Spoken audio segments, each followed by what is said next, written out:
नमस्कार सगळ्यांना. श्री स्वामी समर्थ. मी स्वप्ना पुन्हा एकदा माझ्या यूट्यूब चॅनलमध्ये तुमचं सगळ्यांचं खूप खूप स्वागत करते. तर 20 मार्च 2026ला स्वामी समर्थ महाराजांचा प्रगट दिन आहे आणि प्रगट दिनानिमित्त भरपूर सेवेकरी असे आहेत की त्यांनी स्वामी चरित्र सारामृताच्या ग्रंथाचे 108 पारायण करण्यास सुरुवात केली आहे. त्याप्रमाणेच असेही भरपूर जण आहेत की त्यांनी 21 स्वामी चरित्र सारामृताचे पारायण सुरुवात केली आहे. त्याप्रमाणे असेही भरपूर जण आहेत की त्यांनी गुरुचरित्र पारायणालाही सुरुवात केली आहे. तर स्वामी समर्थ महाराजांच्या प्रगट दिनानिमित्त आपल्याला दत्त महाराजांची पण सेवा करणं तितकंच प्रभावी आहे. कारण दत्त महाराजांची पण सेवा तुम्ही स्वामी समर्थ महाराजांच्या प्रगट दिनानिमित्त करू शकता. तर अशाही भरपूर ताई आहेत की त्यांच्याकडून कोणतीच सेवा होत नाही. घरामध्ये भरपूर सारे काम असतात. त्यानंतर त्यांना लहान मुलं ज्यांना लहान मुलं असतात. लहान मुलामुळं पण घरामध्ये भरपूर काम वाढलेलं असतं आणि त्यामुळेही त्यांना सेवा करणं जमत नाही. वेळ काढून देवाजवळ म्हणजेच की आपल्याला सेवेसाठी बसणं होत नाही. तर अशा ताईसाठी मी एक छान अशी एकदम प्रभावी सेवा सांगणार आहे आणि भरपूर जण असे पण असतात, की त्यांच्या घरामध्ये भरपूर मोठी फॅमिली असते आणि त्यांना जमत नाही, की जास्त वेळ तुम्ही म्हणजे देवाजवळ बसून 1-1, दीड-दीड तास तर तुम्ही तिथं सेवा करत बसला. तर अशा म्हणजे घरामध्ये भरपूर जणांना हे पण जमत नाही. तर अशा ताईसाठी एक 5 ते 10 मिनिटाची मी सेवा आज सांगणार आहे. जास्तीत जास्त तुम्हाला 5च मिनिट लागणार आहे. कारण तुमच्याकडे थोडाच वेळ आहे आणि तुम्ही या थोड्याशाच वेळामध्ये ही सेवा 5 ते 10 मिनिटामध्ये नक्की करू शकता.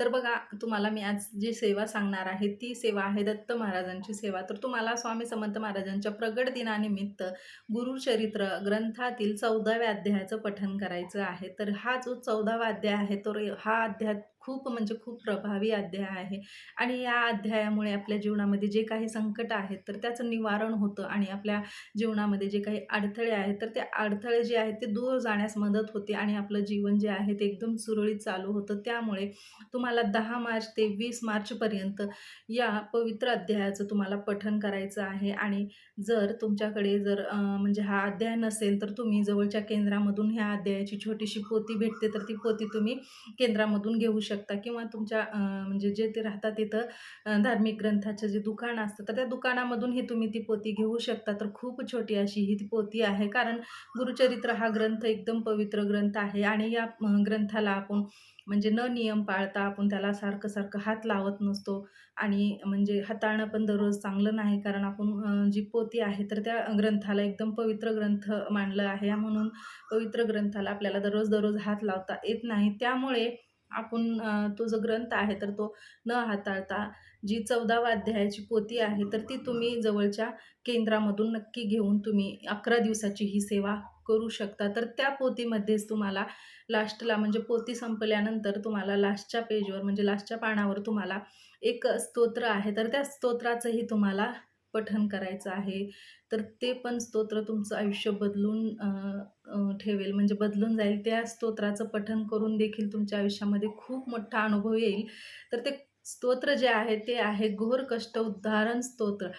तर बघा, या स्तोत्रामुळे पण आपल्या जीवनामध्ये जे काही कष्ट आहेत ते दूर होण्यास मदत होते आणि या स्तोत्राचंही पठण तुम्हाला 10 तारखेपासून 20 तारखेपर्यंत तुम्ही 11 वेळेस करू शकता. म्हणजे एका दिवशी तुम्हाला या ज्या स्तोत्राचं पठण आहे तर 11 वेळेस करायचं आहे. तर शक्य असेल तर 11 वेळेस करा, नसेल शक्य तर तुम्ही 1 वेळेस केलं तरी चालेल. पण तुम्ही ज्यावेळेस गुरुचरित्राचा 14व्या अध्यायाचं पठण करता, तर त्यावेळेसच तुम्हाला घोर कष्ट उद्धारण तो स्तोत्र जे आहे त्याचंही पठण करायचं आहे. कारण तेही तितकंच प्रभावी आहे. कारण आपल्याला स्वामी समर्थ महाराजांची सेवा करायची आहे. आणि आपण स्वामी समर्थ महाराजांच्या प्रगट दिनानिमित्त सेवा करत आहोत. तर आपल्या म्हणजे भरपूर जणांच्या इच्छा असतात, की आपलं जीवन जे आहे ते सुरळीत चालावं. आपल्या जीवनामध्ये अडथळे जे आहेत ते कमी व्हावे. आपल्या जीवनामध्ये पण सुख सुविधा याव्यात. या पद्धतीनेच आपण प्रत्येकजण कोणत्या ना कोणत्या अपेक्षेनेच सेवा करत असतो. तर बघा, तर तुम्हाला जर म्हणजे जीवनामध्ये तुमच्या सुख आणि समृद्धी पाहिजे असेल, तर तुम्ही हे 11 दिवसाची 2च म्हणजे सेवा जरी केलं तरी चालेल. तर बघा, घोर कष्ट उद्धारण स्तोत्र आणि ज्यावेळेस आपण गुरुचरित्राचा अध्याय वाचतो, म्हणजे गुरुचरित्राचा जो 14वा अध्याय आहे, तर त्याचे पठण करताना आपल्याला नियम तर पाळावेच लागतील. कारण शेवटी गुरुचरित्राचा तो अध्यायच आहे, म्हणजे गुरुचरित्राचंच पारायण आहे. तर त्यामुळे आपल्याला नियम तर पाळावेच लागते. कारण 11 दिवस आपल्याला ब्रह्मचर्याचं तरी पालन नक्की करावेच लागेल. कारण नियम तर नियमच आहेत आणि ग्रंथ जो आहे तर तो ग्रंथच आहे. कारण गुरुचरित्राचं जेव्हा आपण पारायण करतो, तर त्यावेळेस तर आपण पूर्ण असे नियम पाळतो. तर यावेळेस तुम्हाला मांसाहार म्हणजे 11 दिवस कडकडीत मांसाहार जो आहे तो वर्ज्य करायचा आहे आणि त्यानंतर आपल्याला ब्रह्मचर्याचं पालन करायचं आहे. तर ही 11 दिवसाची सेवा करताना नक्की ब्रह्मचर्याचं पालन नक्की करावं.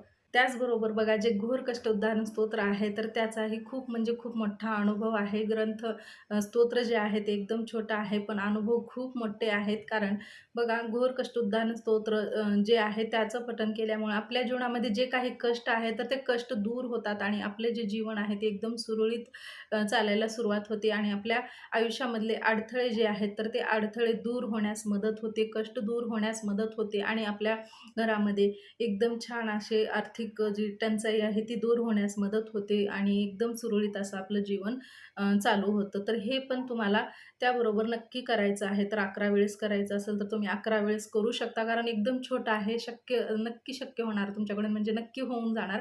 तुम्ही एका वेळेस तुम्ही ते एका दिवसामध्ये 11 वेळेस नक्की तुमच्याकडून ते म्हणजे पठण होऊन जाणार. तर ते 11 वेळेस तुम्हाला करायचं आहे. तर आता हे झालं.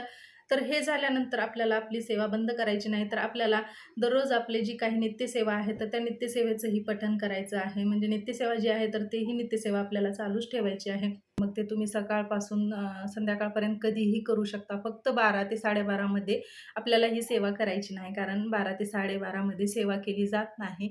कारण तो जो काळ आहे, तर तो दत्त महाराजांचा भिक्षेचा काळ असतो. यामुळे त्या काळामध्ये कुठलीही सेवा किंवा नामजप ही करत नाहीत किंवा काहीच करत नाहीत. त्यामुळे त्या काळामध्ये तुम्ही ही सेवा करू नका. तर त्याचबरोबर आपल्याला 11 माळी जप करायचा आहे. तर 11 माळेऐवजी 1 माळ केली तरी चालेल. पण या तुम्ही 21 दिवसामध्ये म्हणजे 11 दिवसामध्ये तुम्ही 11 माळी जप वेळ भेटेल तेव्हा तुम्ही करू शकता किंवा तुम्ही माळ न घेता असंही तुमच्या घरामध्ये अखंड नामस्मरण ही चालू ठेवू शकता. तर ही सेवा खूप म्हणजे खूप प्रभावी आहे. नामस्मरणामध्ये पण तितकीच ताकद आहे, की जितकी तुम्ही 108 पारायण करत आहात किंवा तुम्ही 21 पारायण करत आहात, तेवढीच ताकद नामस्मरणामध्ये पण आहे. त्यामुळे तुम्हाला शक्य होईल तेवढं तुम्ही नामस्मरणही करू शकता. तर बघा आजचा जो काही अध्याय आणि घोर कष्टोद्धारणाचं जे मी स्तोत्राचं पठण करण्यास सांगितले आहे, तर ही सेवा तुम्ही नक्की या 11 दिवसामध्ये करू शकता. तर या स्वामी समर्थ महाराजांच्या प्रगट दिनानिमित्त तुम्हाला पण या सेवेचे भरपूर सारे अनुभव येतील. तर एवढीच तुमच्यासोबत मला माहिती शेअर करायची होती. तर व्हिडिओ कसा वाटला नक्की सांगा आणि चॅनलवर जर नवीन असाल तर चॅनलला सबस्क्राईब करा आणि भेटूया अशाच माहितीसोबत. तोपर्यंत सगळ्यांना धन्यवाद आणि श्री स्वामी समर्थ.